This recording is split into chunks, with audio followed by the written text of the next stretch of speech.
Well, Britt, welcome to this collaboration, and thank you so much for being here. I appreciate it so Yeah, much. it's my pleasure. Even though you're my mortal enemy because you spell Brittany differently than me, I noticed so that. I noticed that in the email. You do NEY, correct?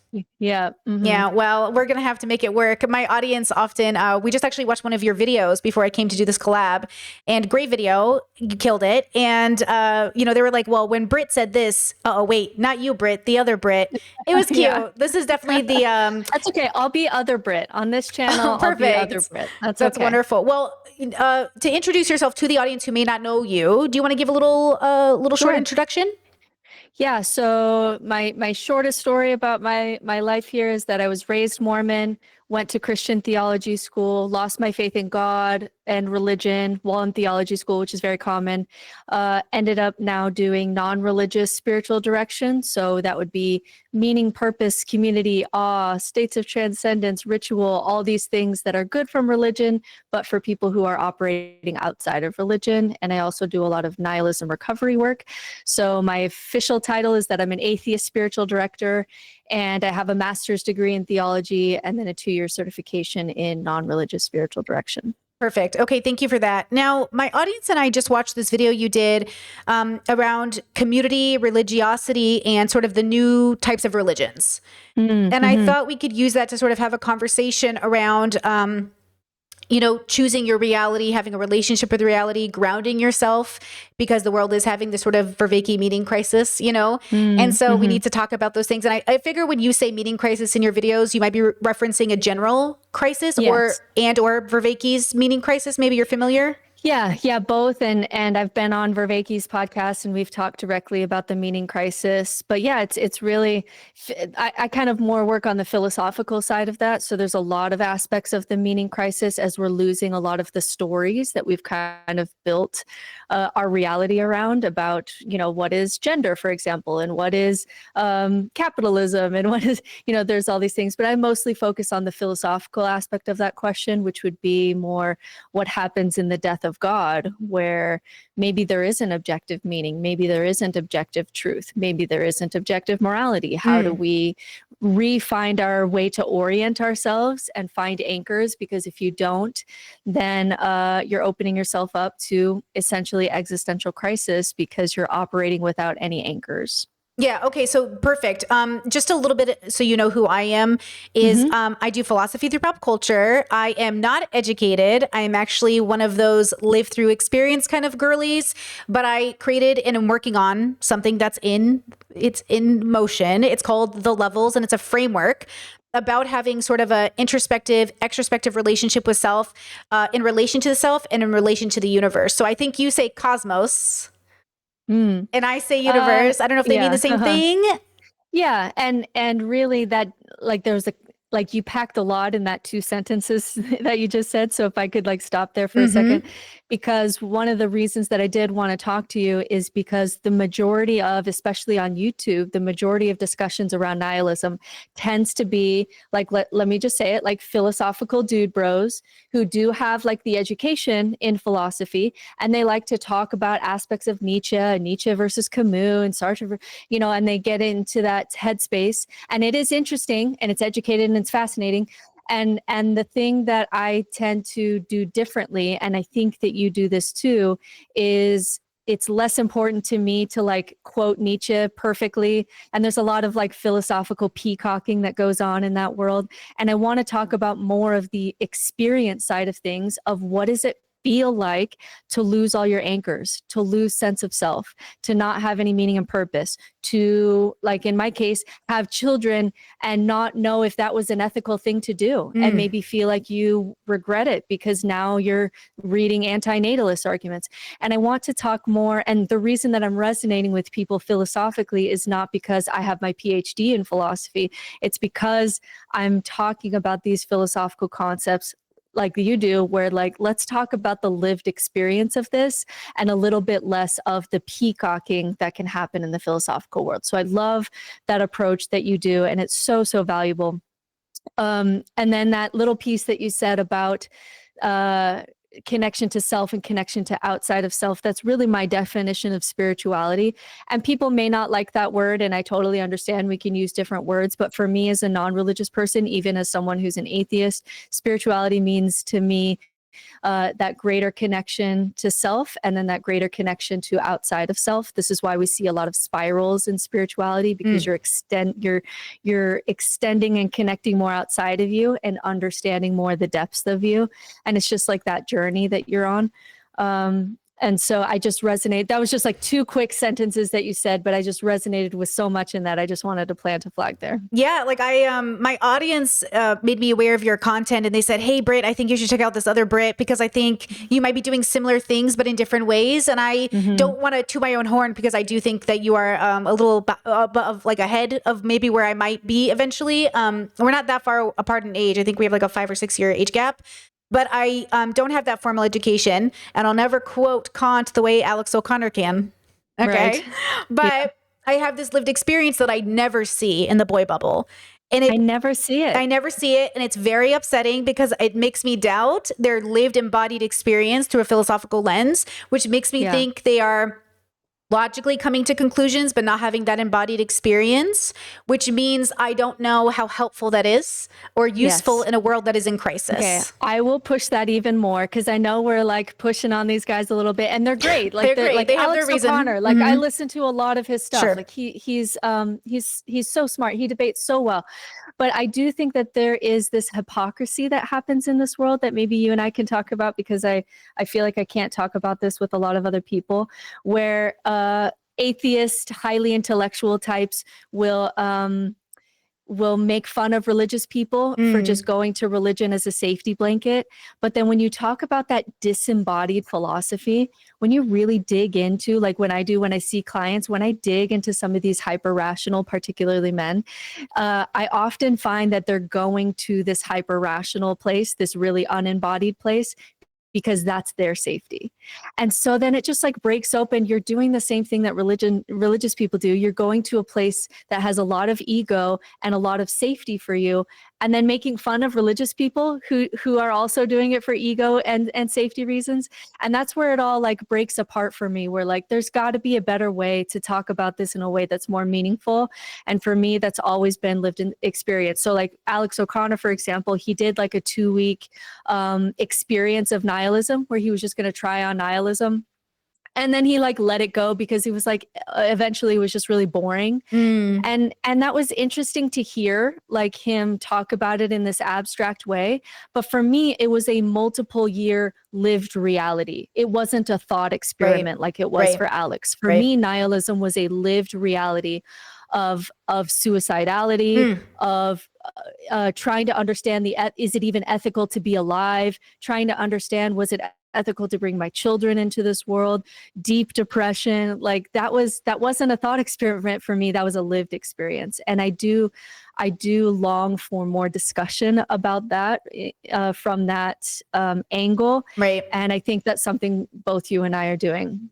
Well, I think Dr. K said this best when he talks to some of the streamer bros, is he'll say like, you're so focused on the brain, you're forgetting people have embodied experiences. You're missing the forest for the trees. You're engaging in this in a way that you're not willing to be vulnerable, to say I was nihilistic, to say I was suicidal, to say I was struggling. Because that was my journey. Was I was raised Catholic, born into a very debate bubble that was like, my parents would host philosophy debates between Christians, and they would come and evangelical, and they would argue about which God was the right God, or which way of being Christian was the right Christian. So I was raised in a community that debated their God, that brought in like converts, and it was a big deal. I went to camps. I was kicked out of nun camp, infamously for asking too many questions.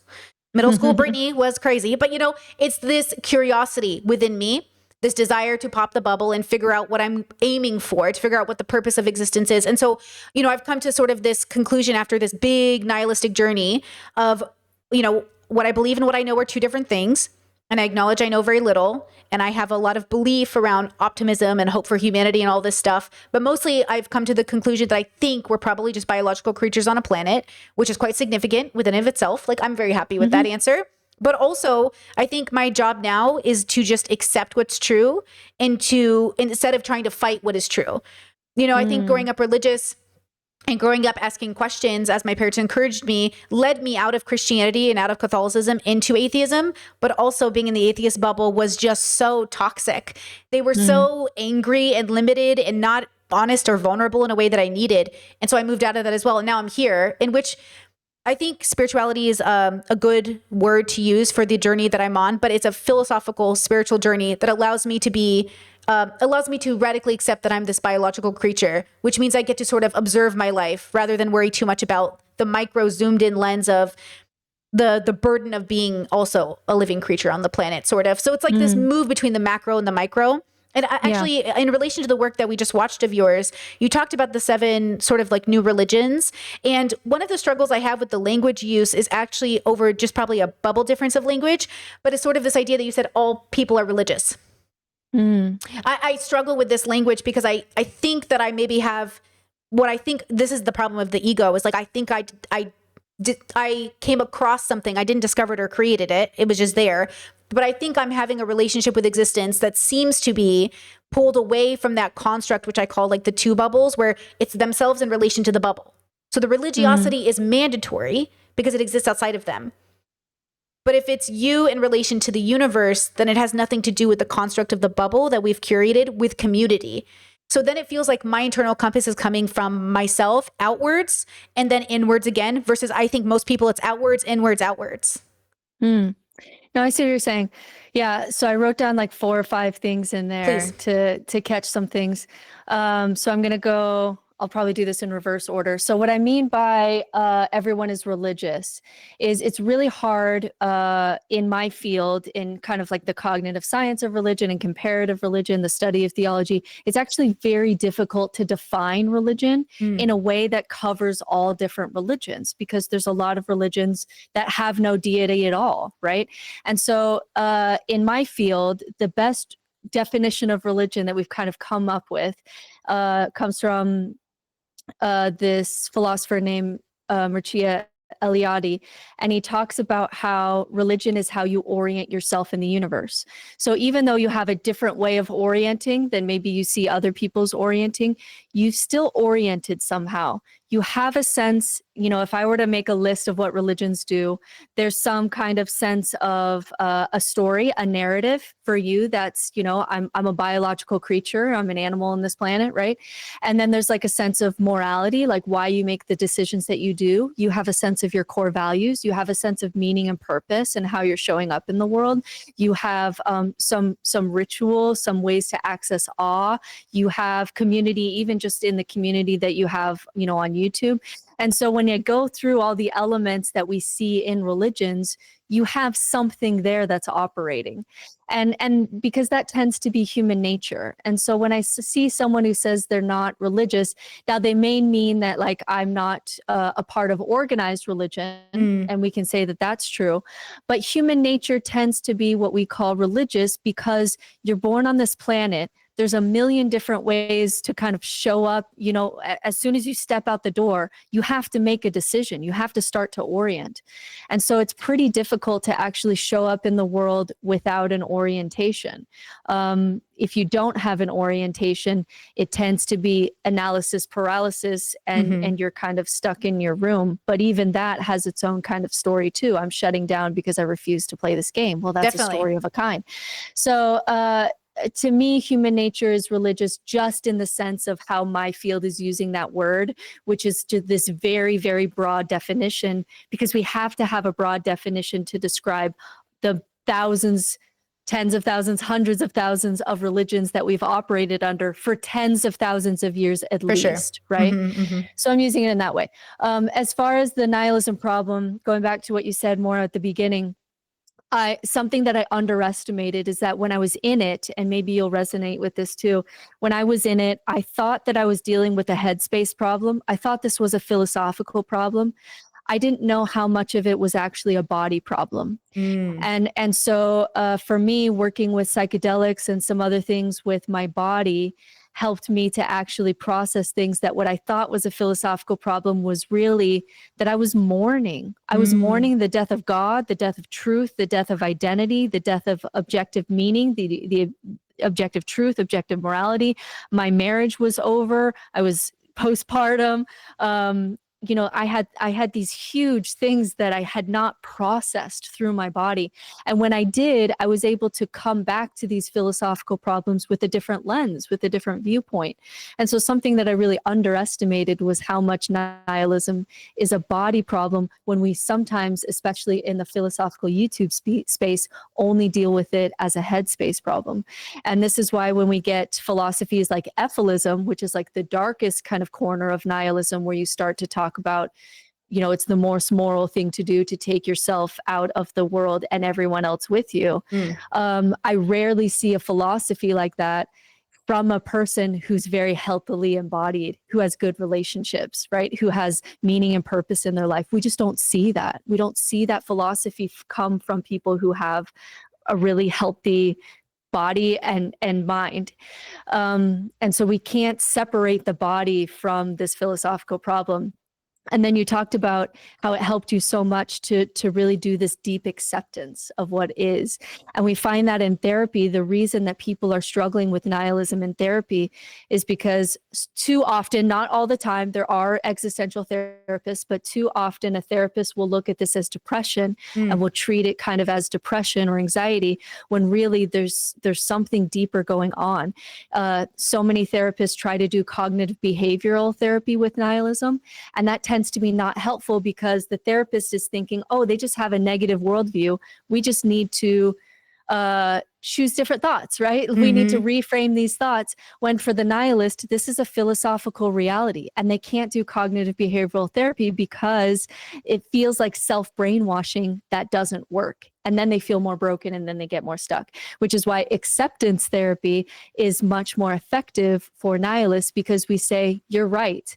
Now, what do we do? Maybe you're right. Maybe you'll die and the universe will forget that you were here. Okay, let's say that that's not a cognitive distortion. Let's say that that's a valid way to look at reality. What do we do about it now? That tends to be a lot more helpful in therapy than going, oh, you're just thinking about this negatively. Try to gratitude journal. Gratitude journals do not work on philosophical nihilists, because it's just kind of listing your privilege, which makes you just feel even worse. Because anyway, so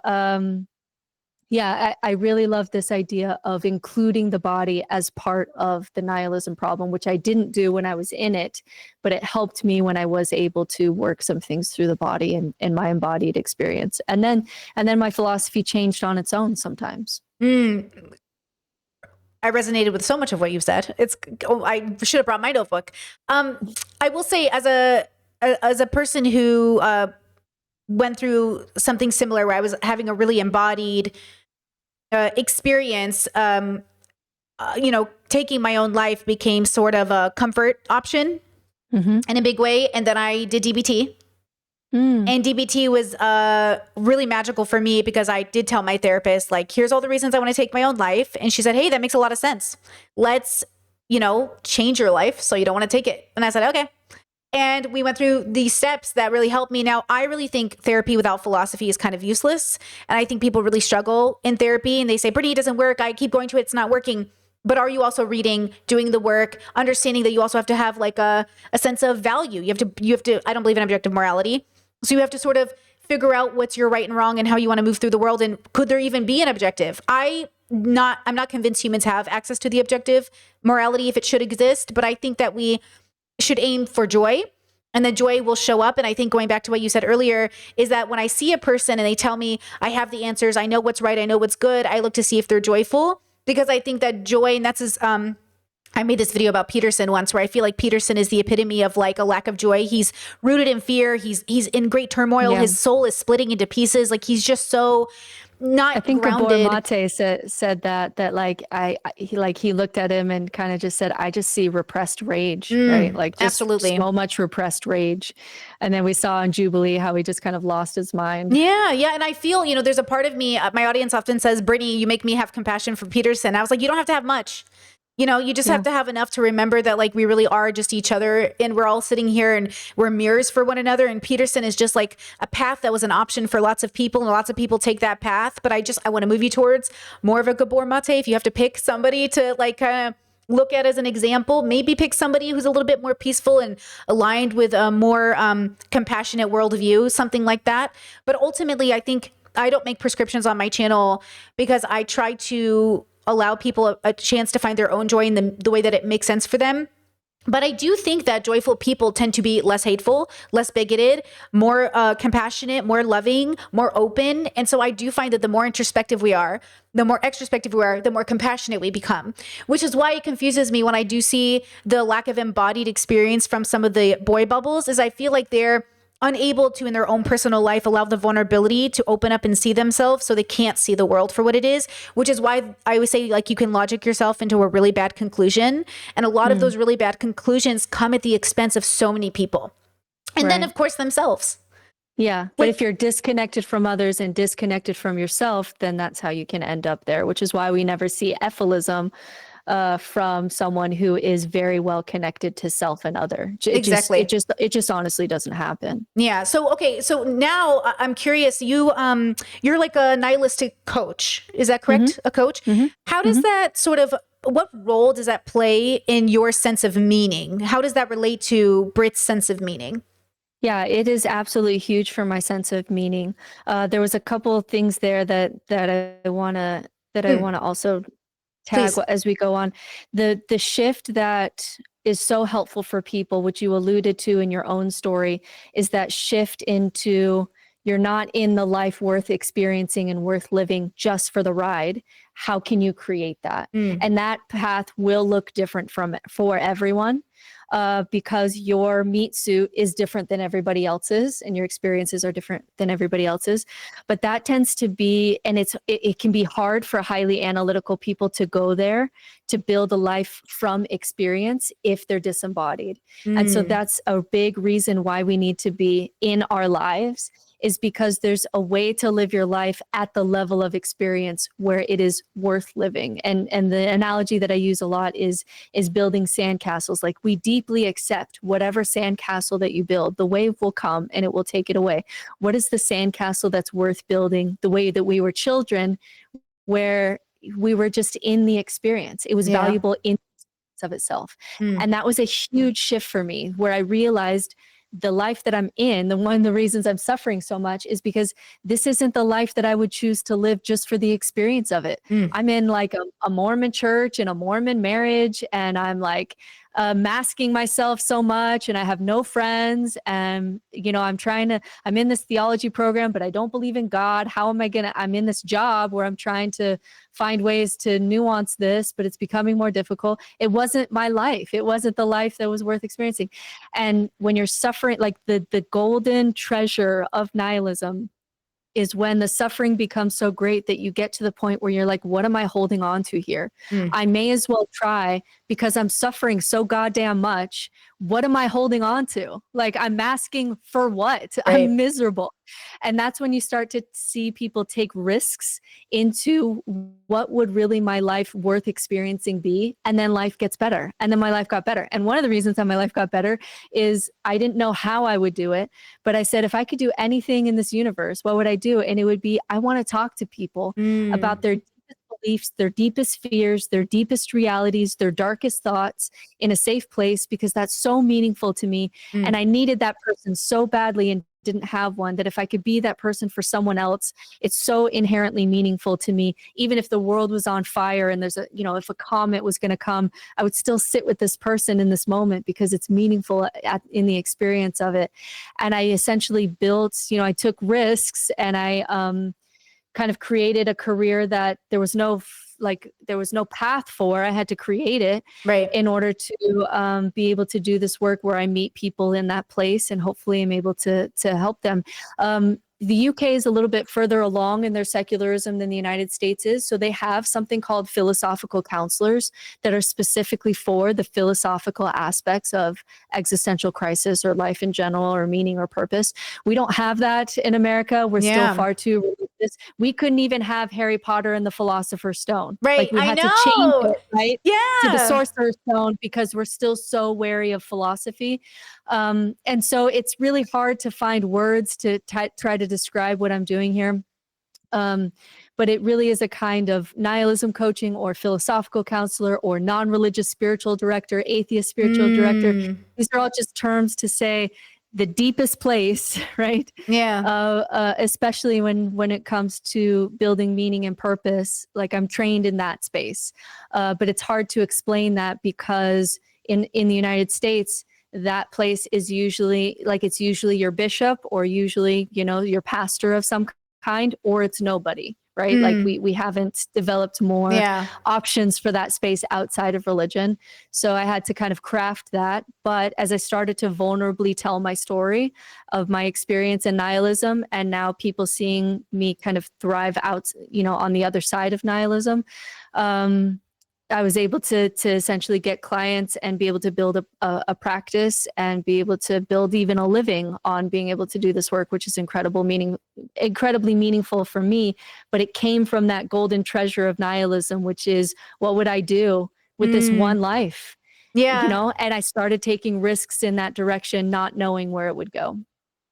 It's so funny. My audience is going to be gagging right now because I used to take calls and I used to be a mirror for people through their philosophical journey. And because I created this framework, people would come to me and be like, I want to be this level. I'm like, wanting to be something is part of the problem, right? So let's talk about that. But I stopped doing the calls. And a big part of it was because I think I might go back to them eventually, but I think I'm in this era of my life right now. I call it my like nomadic era, even though I don't think that's appropriately right. I'm in my research era.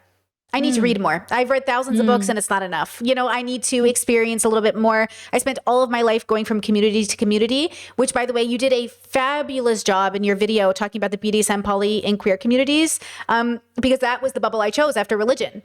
I chose that. I did that for 10 solid years. I was in the different places in the US. I threw myself into it, read all the books, learned the terminology, learned the rituals. And I want to use this word, but I think it might be offensive, as I outgrew for myself those bubbles and recognize that for me, it's not about the permanence of the bubble. It's about using it to get myself to the next part of my joy. Which like that queer bubble coming from religion is one of the great explorations you can do in shadow, because you have a really repressed shadow coming from religion. Definitely. And that is what queer community can do really well, which is put boundaries and language in place to be able to work with shadow and repressed parts of you. And it's okay to say, like, even though that was a place of exploration for you, it wasn't a forever spiritual home for you. Right. And I thought it was going to be at the time, of course. I was really every day I was working my jobs and coming to this area. And I was like, this is my community. This is my forever. And I wasn't fulfilled. My joy wasn't there. I found myself questioning, confused, depressed. I was still very confused about everything. And I think, even thinking about the calls and everything, asking about the fulfillment, I found out for myself that I am the most fulfilled making content right now. And I wondered why, because I'd been doing the calls and I loved being there for people when they were really, in therapy for mental health, but philosophically needed somebody to have that conversation with. And I realized that for this era of my life, I think I need to show up and make myself known. I think you do that really well. You have a great following on TikTok. You're very established. Your YouTube videos are really well done. I think a part of me, is just on that's why I say I'm a little bit before, I think, where you're at, where I can see where you might be my future. I am also not sure what that means. And so when we look at other people's lives and people look at your life or Vervaeke's life or Gabor Mate's life, and we say to ourselves, like, I want to be that. We're not really saying we want to be Britt Hartley or Brittany Simon. We're saying, I want to be maybe that person in the story. So how did you come to know that this would be who you were in the story? Or do you think you're still discovering it? Like, do you know what I mean by that? Yeah, I'm still on the journey of that. I haven't settled. And like you, I don't have an expectation to settle. So this year I am starting in September of this year, I stopped taking personal clients, for the first time in a few years. And I am training a cohort of 60 people through the Center of Non-Religious Spirituality to essentially do what I do. So I'm training them in religious deconstruction, in Jungian archetype work, in existential crisis, existential health, nihilism. And I'm doing a year-long course with these 60 people who are interested to train them, because I got to a point where I have too many clients who want to talk to me than I can help. And so I have to think, how can I scale to be able to help as many people as I can? Definitely. And part of that for me will eventually be to perhaps grow a community, grow a little bit more on YouTube and social media, and create a platform where people who want to talk about these things in a safe place have somewhere to go where they can talk about it with other people. Because it's hard to find nihilists in real life. You know, we're quite scattered. A lot of us are more introverted than extroverted, and then part of it also was I need to train more people so that if someone wants to talk to someone who went from Mormonism to Christianity to nihilism, I'm the best candidate for that job because that's my story. I understand that brain really well. I know exactly what to look for. But there's someone who may come who's like I had a client, and he's gay, and he's comes from Catholicism, and it's a different journey than mine. And I can help, but there's probably a better person who really understands from an embodied experience that experience more. And so I wanted to train more people so that I could send clients to people who would be more like, everybody comes from their own experience. And I want to be able to delegate more and say, you know, this is a person who would really be able to understand your story because they've been where you are, and they can help. So I'm still exploring myself. This idea of being some kind of an atheist spiritual director or philosophical counselor or whatever it is. It's very open-ended because we're all creating this job. There's a need for it, but it's so early in the game that we don't have established kind of career outlines for this. Yeah. So I'm still playing with, do I want to be a teacher? Do I want to be a coach? Do I want to be a content creator? I've been doing a little of everything, and just really listening to my body and my resonances with this question of like, what brings me joy? Like, what's sustainable for me? And lately I've been really leaning into teaching, that I feel like I'm a better teacher than I even am meeting with people one-on-one. I was a teacher before I did this. I was a history teacher, and I really, really love teaching. And so I've been kind of leaning more into that lately. And I like doing content creation just because it's the teaching aspect of my brain. But yeah, I'm still exploring myself, and I don't expect to land anywhere, because if I land somewhere and I'm not growing and exploring, that just feels like death to me. That feels like ossified to me in some way. Can you explain to the audience, because this is something I ran into with my work, where the boy bubbles did not understand what I was doing, and so they kind of assumed that I was running like a scam, almost like a cult almost, with the calls. And I was like, I don't understand why you're having a problem with the calls. Like, I couldn't figure it out. How do you make sure people don't think you're like an Aubrey Marcus who's like trying to like form this weird like psychedelic cult feeling, and you're actually trying to help people in a really grounded and data-based way? Like, I have to work really hard to not be a cult or a cult leader.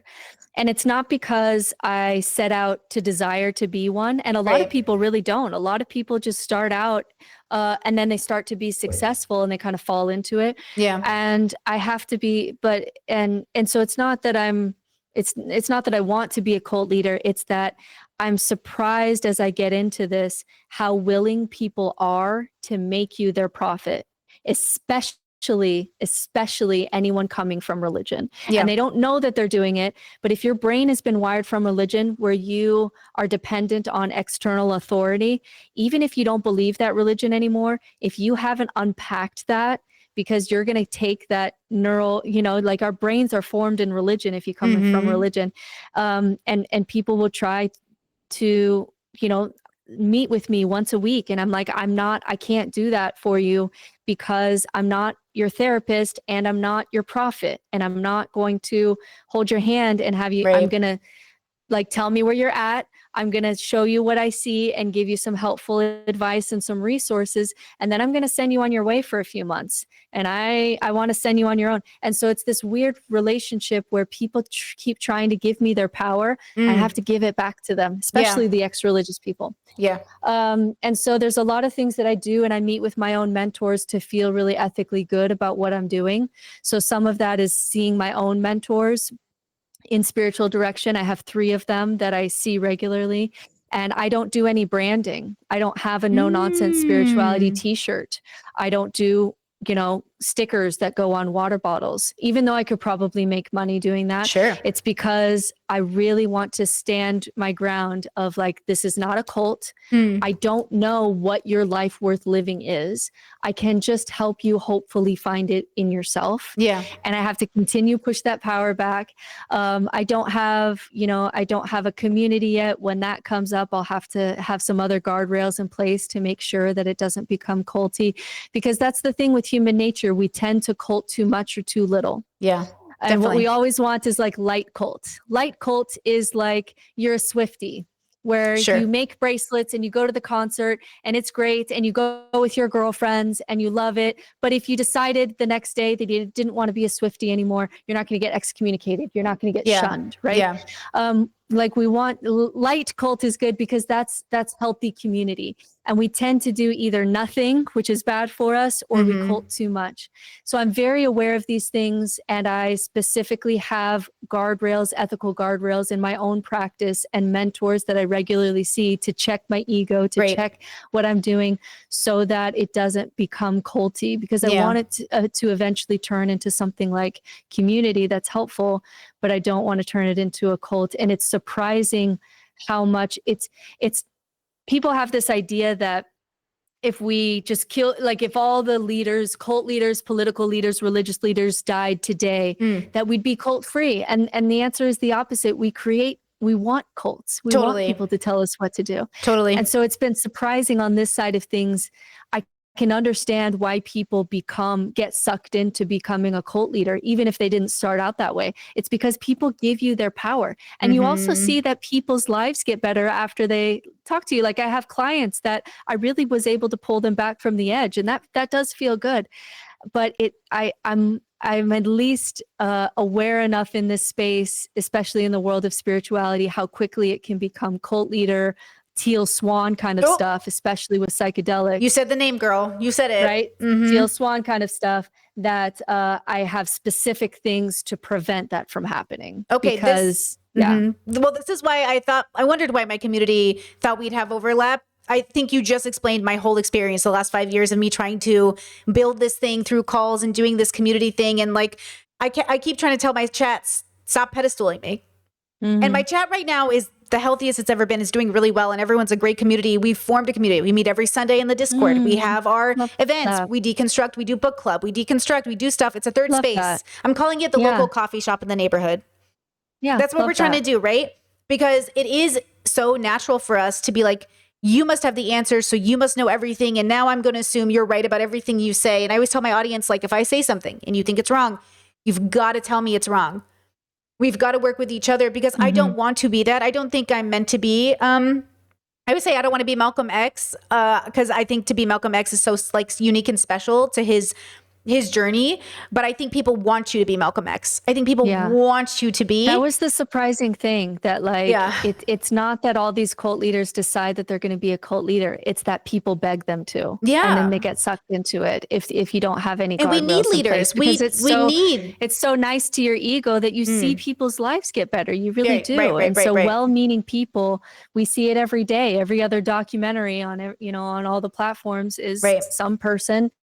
And it's different for men and women. The male cult always turns into, I need to have sex with your wife. That dynamic always happens. Yep, always. It tends to be a little bit different with the women. But yeah, it's shocking how willing people are to platform you in that way. And I have to say, from time to time, I'll go on my TikTok and say, you shouldn't agree with everything that I say. If you agree with everything that I say, I don't agree with everything that I say. I come up like on TikTok, they'll give you like, oh, you said like, here's your video from a year ago or 2 or 3 years ago. And I'll be like, wouldn't have said it like that now. Like, you know what I mean? Yeah. And I tell people, like, if you agree with everything that I say, you might need to check in with yourself that I've become your prophet in some way, which is not appropriate. Like if you looked at my life, you know what I mean? Like, yes, I'm successful so far in building this kind of career, but I also have aspects of my life where like I'm struggling and I'm in it and I'm in the trenches. Right. And People ask me about parenting advice. People ask me about all kinds of things. And I have to be really careful not to Jordan Peterson it, because I think this is one of the things that Jordan Peterson did, is that I think in his degree of psychology, he did have some helpful things to say. Even on nihilism, he had some helpful things to say. And then people started asking him his opinion on everything, and he started giving it. Right. And then he got really outside of his training and education. And so I have to tell people that's a question for an expert on child psychology. I'm not that, even though I do have an opinion, but I don't say it publicly because I don't want to become Jordan Peterson. Exactly. No, I think you said that in somewhere. I saw you say something like that. I don't remember where. I think it was about Charlie Kirk, maybe. Or you said I try to make sure I stay in my lane about nihilism. And that stays out to me too, where I have to remind people, like, guys, I'm just a girl with a camera on YouTube. Like, you have to remember that I also read. I also rely on people we built. Like, we stand on the shoulders of giants, right? And so whether you want to be someone iconic like Malcolm X or somebody more corrupt who's running a cult, you have to realize like who you are in the story. And there is a meaning crisis. People are so desperate right now to figure out, who am I supposed to be? And I think in America, under capitalism and patriarchy, a lot of men especially are made to believe that they have to be great men or scammers. And I feel like there's got to be another answer to help fulfill us, to ground us, to make us kind and compassionate. And I feel like women, you made this amazing video on the patriarchy and spirituality and how it's robbed us, because we only hear from these male philosophers, these people who, you know, as rumor has it, a lot of them were isolated and maybe even incels and maybe just very misogynistic people who were running. Certainly misogynistic. Certainly, right? And so, you know, I think as we go along in our lives, at least from our perspective, because we were raised as women, we have like just this insight that I think is the next part of the evolutionary process of understanding. How do you think it's your obligation? Do you think you ought to prescribe this sort of like this work that you're doing, or do you take a step back and just, are you just this thing and people observe you, or are you making a prescription for the world? I do feel like I have the education to be able to do some level of prescription. So that doesn't look like I'm going to lay out the path of your life, because I don't know what that looks like for anyone else. That's something obviously you have to resonate with and discover on your own. But I do, because I've been trained specifically on existential health and in philosophy and in theology. And so I have, I think, enough education in this space to be able to do some level of like, I think this might be something to explore. I feel like this might be something that would be good for us to explore based on where you're at right now. But it's always based on, let's try it and see if it resonates. And if not, then that's not it. Right. And so I will do prescriptions, but it's never in a follow me kind of way. And so what we're trained to do as spiritual directors in non-religious spirituality, which was the 2-year program that I did after my master's degree, was it's this concept of kind of going side by side with someone. Kind of like a good hiker or a good guide would have some tools, you know, they have some rope and they have some other things and a flashlight. But it's your path and it's your journey. I'm just here to accompany you and companion you. And so if you want to go explore Taoism, because that's really speaking to you, that's great. If you're stuck in nihilism and you want to know what the difference between absurdism and existentialism is, if you're in Stoicism, but you feel like you're missing something because it's missing a lot of that, especially feminine piece, that embodied piece, you know, so there may be some little prescriptions in there of like, this is what I'm seeing. Here's some things that would be worth exploring, but I do it with the person. Sure. And I do it based on what's resonating with them and speaking to them and what's not. So we're adjusting as we go. Okay, perfect. So I do some prescription, but it is very side by side, and we're kind of exploring together as we go. It sounds like the prescription you're making is like a suggestion based off outcome, more or less than a, this is right for everybody, this is the answer. Yeah, I don't do any of that. Okay. And like you, I don't even know if we're interacting with ultimate truth. I don't know if we're interacting with ultimate reality. I'm doubtful of all of those things. Sure. But I can say that we can improve life at the level of experience. And you seem to be struggling with, let's say, meaning and purpose. Okay, you're coming from religion and you don't know who you are. Okay, so the prescription for that would be based on the data is, before you can build meaning and purpose, you have to have some kind of sense of self. You have to know what your core values are. You have to know what lights you up inside. And if you've repressed that through religion by trying to be another person and mask, we actually need to push pause on meaning and purpose and do some personality work and do some identity work and do some Definitely. inner child work and do some shadow work. And then when we get a stronger inner voice and that resonance comes online, okay, let's explore, what a life of meaning and purpose for you looks like for you. And then we can start to build that. And so that is prescriptive in some ways. It's like, here's what I'm seeing, but I don't know who that person is. And I don't know what their life of meaning and purpose is.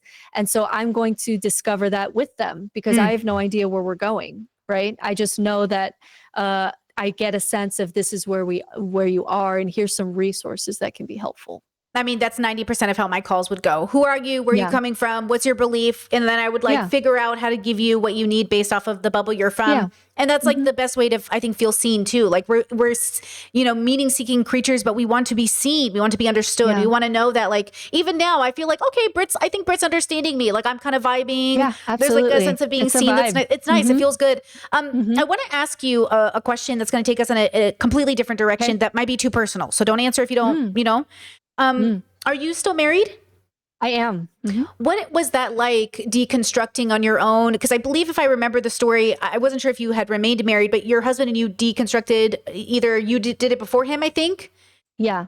So we were in a mixed faith marriage for a few years, which was a little bit lonely for both of us, to be honest, but it gave me good experience in what is it like to, because in Mormonism, all of our relationships are enmeshed. So we're in relationship because we're the same people with the same values going to the same place.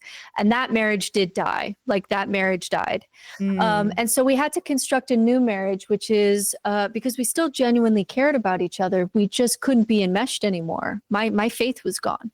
And so what did that mean for us? And for a time, it looked like it was heading towards divorce, because differentiation when you're enmeshed feels like falling apart, right?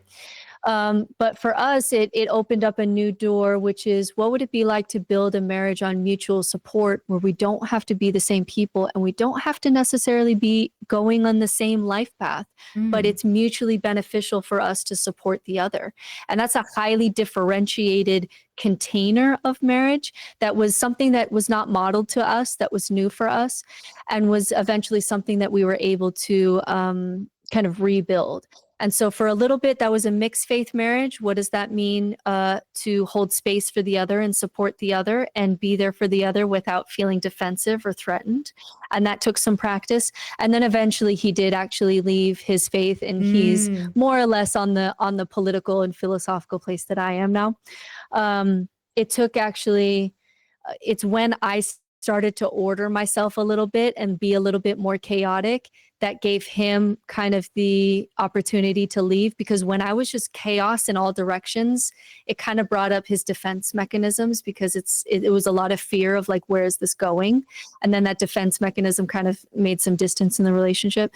But when I started to when my life started to rebuild, it became safe enough for him to say, okay, she's not going to go, because in Mormonism, it's like you leave the faith, boom, boom, boom, heroin addict, right? Oh my goodness. And when he saw that it wasn't, that I was still trying to live a life of meaning and purpose and morality, and I was still, had a lot of the same values, he was able to let his guard down, and then that enabled him to actually leave, and he's an atheist now.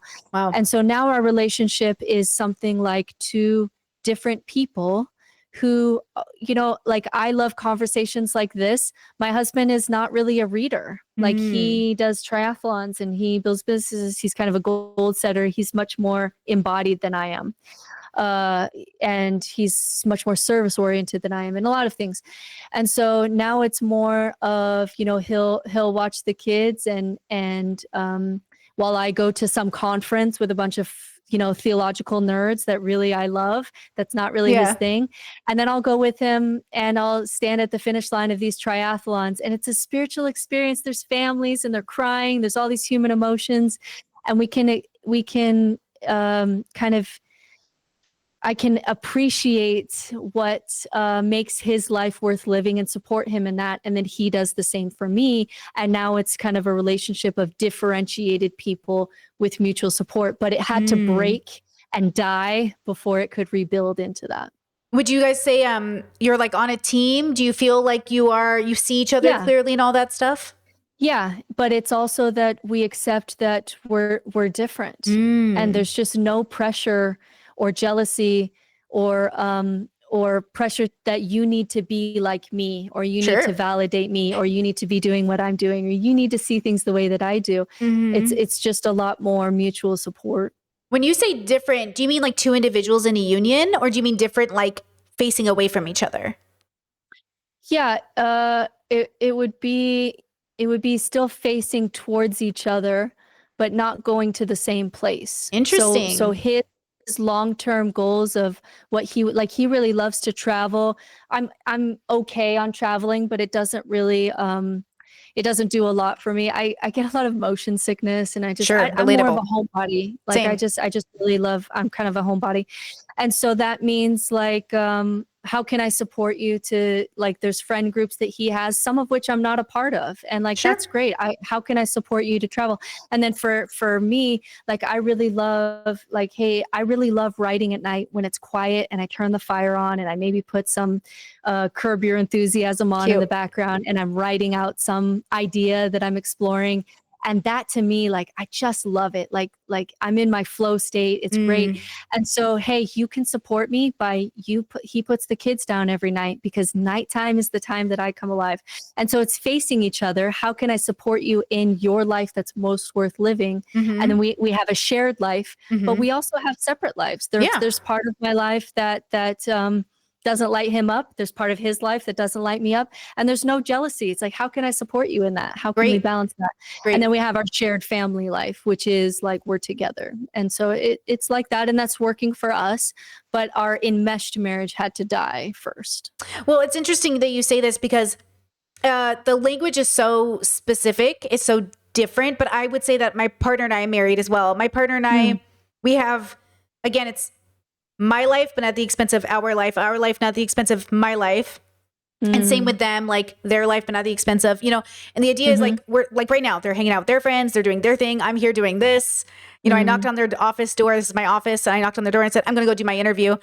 And they're like, okay, have fun. And I was like, okay, have fun with the boys. Like, go have fun doing what you're doing. And the idea is like, we're two individuals who've decided to do life together. So we're companions, we're life partners. And, we check in with each other. We're, heading towards the same direction, but we're doing it on our own way, on our own journey, even introspectively. Like, there was a standard of expectation I had of my partner introspectively, but how we got there, how we discover it, how we move forward, that's all going to be unique to the person, right? Like, even I'm on a deconstruction of gender journey right now. Like, that's not a requirement of anyone in my life. Or I'm plant-based right now. I'm deconstructing eating animals, and I'm doing this whole thing about, because I'm all about harm reduction. So I'm like, okay, if I want to reduce harm, do I need to eat meat? Does that make sense? And my partner does not have to go on that journey with me, but they're supportive. They're so supportive. It's very nice, so. And it is interesting. It's a shift for people. Alain de Botton talks about this a lot. He talks about the concept of love. And my husband and I would not say that we're twin flames. We also probably wouldn't say that we're soulmates. We don't believe that we're going to see each other in the next life. And what the boundary of the relationship is what you just said, which is we both consent that we're going to do life together, because our life together is mutually beneficial in ways that is better for both of us than our lives apart. And then we also adopted children. And so even our children are not our children by blood. And so it's this family that's formed through essentially consent, that we are deciding that we're a family, even though we're not bound by blood and we're not twin flames and the universe didn't bring us together. We're here because we choose to, and we choose to show up every day. And that can be a shift for people who get, there's a kind of religion in the twin flame stuff that you just need to find someone who completes you, right? And we don't do that at all. But we're a family, not by blood and not by the universe and not by enmeshed marriage and not because of a Mormon God or Mormon temple. We're a family because we choose to be, and we choose to show up for each other. And it was a shift. It wasn't modeled to us in this way, but it does feel sustainable. It does feel life-giving. It does feel like if I were to change and go in any direction that I wanted to in my life, I would have support and there would be curiosity. He wouldn't go with me to all these places, but there'd be curiosity, and he listens to a lot of my content. And even if he doesn't read the same books that I'm reading, and that, so it's different, but it does feel more sustainable than when we were enmeshed. That's okay. I was wondering, because the way you were talking, I was like, what is she talking about? Okay, because you come from the Mormon bubble. I have very limited understanding of this. Yeah. There's like a covenant, right? In which like your kids are tied to him, and like if you leave him, there's like a whole thing, right? Okay, there's a whole thing. So I call what you have and what I have is I call it high compatibility partnership, which means there's not a universe, it's not destiny, it's not God. I won't see you when I die. It's a choice based off of our compatibility and our love for each other's consciousness to say, hey, I really like you. Would you like to do life with me? And we'll make an effort to do life in a direction and to make sure we're on the same page and all of those other things, but to honor that we are different people and that we have different, like I'm a reader, my partner's not a reader. Okay. Yeah. And it's like, yeah, we're different, but the way we, I think what makes us so high compatible is like our values are aligned and we're attracted to each other. And I feel like those two things together brings a high compatibility, and the attraction doesn't have to be the standard, expectation either. It can come in all shapes and sizes and forms. And so even on this gender deconstruction or on this possible vegan journey, which would be a very weird change of person, I'd be a very different person if I was vegan, because the Brittany that I am now, she's the girl who used to make her own beef jerky. And now I'm going on this journey, but my partner's here for it. We're here for it. We're here for the exploration, as long as it's authentic, healthy, and good. Yeah. And so, unless you have something to say, I'd like to ask you one last question. Go ahead. Yeah, I'm curious what you think about this theory that I have. This is purely anecdotal because I have no data on this. In fact, I don't know if we even have data on this. But my anecdotal theory is that people who tend towards nihilism, who experience that, there usually is maybe a little touch of neuroticism in just kind of the people who tend towards nihilism tend to not be people who just enjoy life all the time naturally and don't think about these things because they're just like, I'm enjoying life, whatever. The people who spend a lot more time in their headspace, more introverted, more neurotic, more highly analytical, they tend towards nihilism. And my theory is that nihilists rarely find another nihilist because it's almost like subconsciously, like I know that I can spiral down into the void on a bad day like that. And I need to not have someone who also will spiral into the void at any time, because if we both spiral into the void, who's going to pay the bills? Like, who's going to make sure that we eat some food? Who's going to be grounded? And so my anecdotal experience is that people who have either are nihilist or have gone through a period of deep depressive nihilism, they tend to be partnered with people who are a little bit more naturally grounded. And I wondered what you thought about that purely anecdotal theory. I saw your video on this. On this. Okay. Yeah. So, well, it's Would funny. you say that's true of you and your partner? I would say, I don't know if this is the same thing you're saying, but I would say that it is clear to me that my partner and I are so significantly different in personality, and it is so complementary because though we have both tested low on neuroticism for the Big Five, we are also so personality different.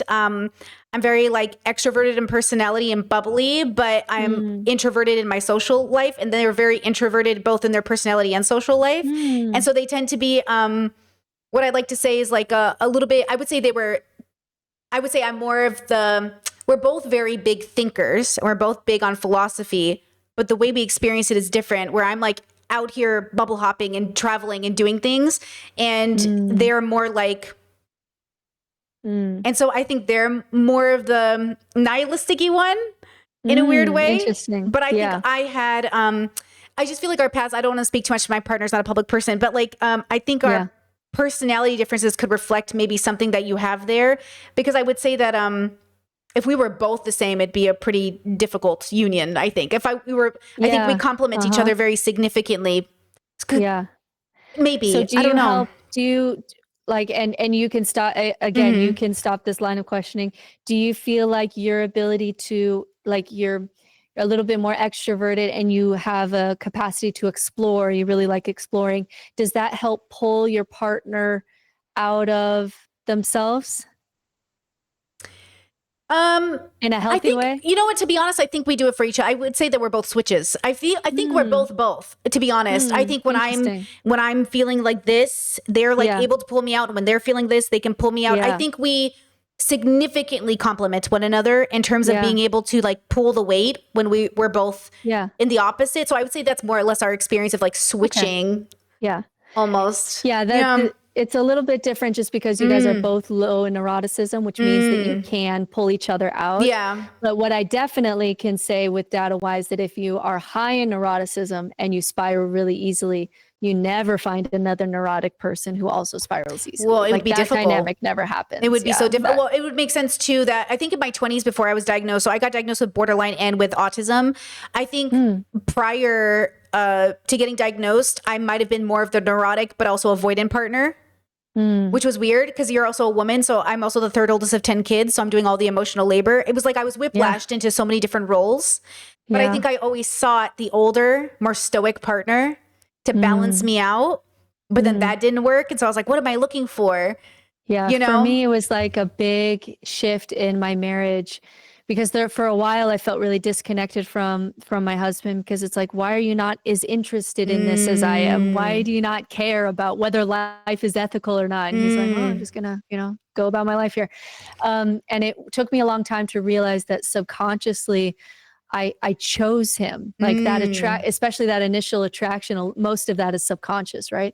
And it took me a while to realize, oh, I subconsciously chose you. You're a lot more ordered and structured and grounded and extroverted and non-neurotic than I am. And I subconsciously chose that. And one of the reasons I'm able to fly into these places of absolute chaos and these high, philosophical trolley problems that I think about for days. The reason that I can do that is because I have a partner who's a lot more grounded. And that gives me a lot of space to explore and freedom to explore. And so I subconsciously chose a partner like that. And that was a big shift in my marital relationship. Because for a while I wanted him to be more like me, which would have been validating, but it's because, that was set up more on okay. I think when you say it like that, I think it's obvious that I am you and he is him because like I do this for a living. He even told me literally this morning, he was just like, you aren't as popular on YouTube because you don't talk about anything fun. I was like, yes, I do. I talk about transphobia and queer politics. And I talk about all the good things that are happening in the world that I need to like tackle. There's problems to be solved. He's like, yeah, you don't talk about anything fun. I was like, okay. And he indulges in a lot of fun. He's a fun, literally every other comment on my social media is like, you must be real fun at parties. I'm like, you're right. I'm not. Listen to me when I am say not fun at parties. I'm autistic enough to believe I am fun. Bring me a balloon of hope and optimism and I'll pop that sucker. How do you feel about optimism? Because I feel like I'm a very optimistic person. I think you are more naturally. I am very optimistic. I'm high in neuroticism and so high in pessimism, and so that's going to be like that'll be one place where we're going to have pretty big differences in our personality, and so I have worked to become more optimistically nihilist, whereas my natural space would be more to be pessimistic nihilist. But it's one of the reasons that clients come and see me is because they trust me because my optimism or my joy now in life, like I do experience a lot of joy, especially for me, who has, really struggled with depression since I was in puberty. And so for people to see joy in my life, knowing that I'm naturally neurotic and pessimistic and depressed, is one of the reasons why people want to talk to me, because there is a little bit of trust there. But that would be a difference between us. Yeah, I was gonna say I feel like my partner's more pessimistic, I'm more optimistic, but I'm more like this, like all day, all I think about is philosophy, all day dissecting ideas, listening to podcasts, reading books, and my partner's more like video games. Very different, but like they're also, if I want to discuss with them, we can have really amazing in-depth discussions, but this is my life.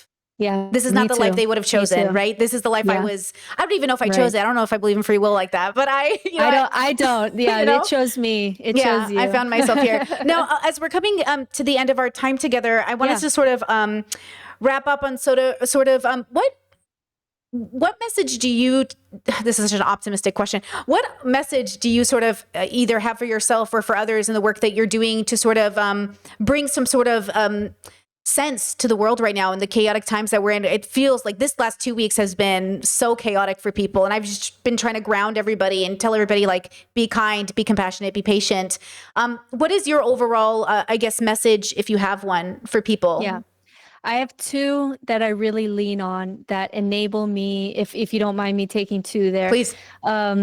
that really enable me to keep working without experiencing a lot of burnout. Because there are times where I'll see 5 nihilistic clients in a row, and then Charlie Kirk, and then all these things happen.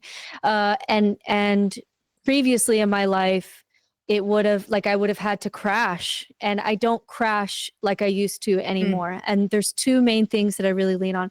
One is the queer community during the AIDS epidemic, which was just so, like, people are dying, but, they're kicked out of their families. It's this whole crisis.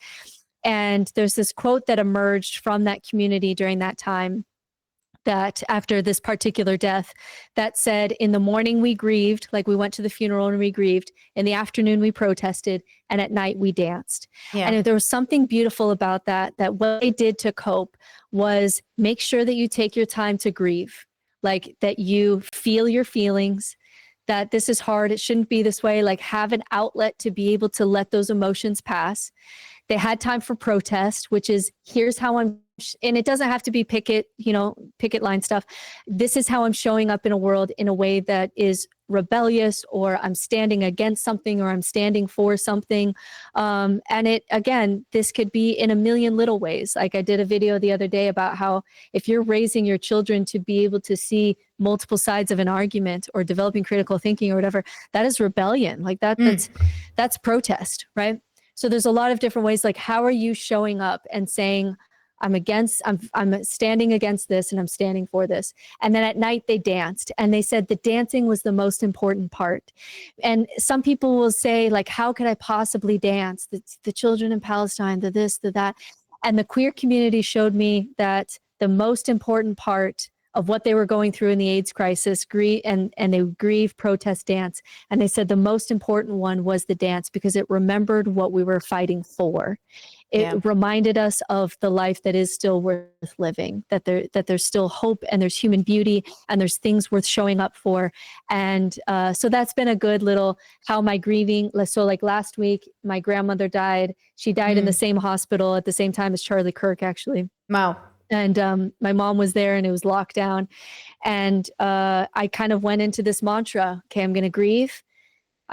Here's the things that I'm protesting, and here's the way that I'm showing up against here's the ways that I'm fighting authoritarianism, and my work does really focus on that. And then here's the way that I'm still finding things to enjoy in life, that there's things still worth fighting for and worth living. And then the other thing, and this is going to be where I'm going to be more pessimistic than you, is one of the reasons people experience burnout is they say, I'm going to do this thing, and then the world's going to change, and then it will get better. And then the world doesn't. And then the world doesn't change, and it doesn't get better. And then people shut down. And the way that it has made more sense to me lately, and this is going to be a little where I get Lord of the Rings-ish, is what is the story worth writing, even if the world is always this and it's always been this? What if there's always genocide? What if there's always a pandemic? What if we're always tribal? What if we're always driven by fear? What if there's always religion? What if we always cult? Okay, let's for a second just be pessimistic and say, maybe it's always been this way, and it's always going to be this way.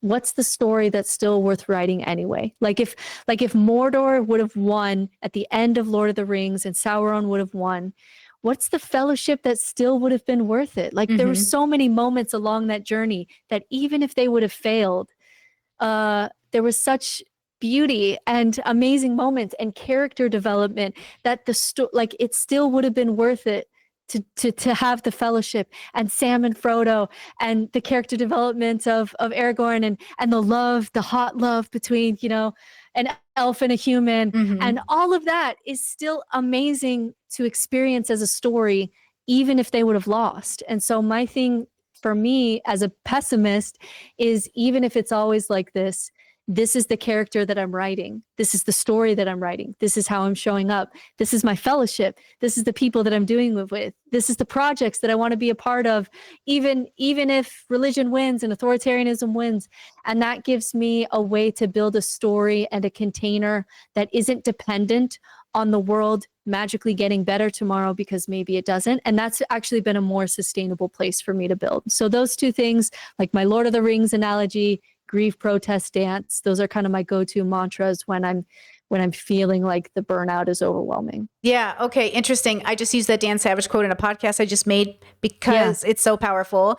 And two, on my level system, that realization is the 4th stage of realizing that the world's not going to get better. The world is exactly the way it's supposed to be because it's exactly the way it is. It's a reflection of us as a whole. The question is, and this would be level 5, do you feel like you're at a place in your life where you have radically accepted that to be true in an embodied way? And now you get to just be a part of the story. You don't have to answer that, but for me, yes. Like for me, I can specifically define what I'm doing and why, and the story that I'm writing and the character that I'm witnessing in myself. And a little bit of that 4 to 5 shift. I think free will is a part of that. Like I let go of the idea that the world was going to be any different than what it is, like with all of the inputs of what human nature is and this earth is and everything physics wise that happened in the past. There was no other way. We would always, you and me, 2 Brits, end up in this moment, right? Yeah. And radical acceptance of that, and then being very, very specific about how you're intentionally showing up within that. Has been a place where I've been able to build in a way that's sustainable, which has been huge for me as someone who works with a population that is, I hear a lot of trauma. I sit with people in their darkest spaces. And so I had to build from a sustainable place. And for me, that shift, that 4 to 5 shift has been a way for me to sustainably keep showing up in the world in meaningful ways. And then, but not necessarily expecting that the world is going to be any different than how it appears today. Yeah, that's, really beautiful. I think this is going to resonate so powerfully with my audience. And I just want to thank you so much for taking the time to talk to me today. I really feel I've really been enjoying your work, and it's just nice to talk to you. This has been so great. And I so rarely get to talk about this with other women in the space of philosophy and lived experiences of nihilism. And so I don't say this at the end of every podcast, but this has been one of my favorite conversations. Like, it's just been a real highlight. Thank you. I appreciate it so much. Of course, as we end up leaving, I'll put your links and socials and all that stuff down in the description. Is there anything in particular you want to shout out? So I'm No Nonsense Spirituality everywhere on social media and YouTube. And then I have also a book by the same name, No Nonsense Spirituality. Perfect. Okay. Thank you so much. All right, guys. Thank you so much for watching this conversation between Britt and I. I did forget to record a formal outro, so here I am. I will, of course, link all of Britt's socials, but I just want to thank you guys once again for recommending her content to me. This is your reminder to keep recommending other great philosophy channels, so maybe in the future we can have more conversations just like this.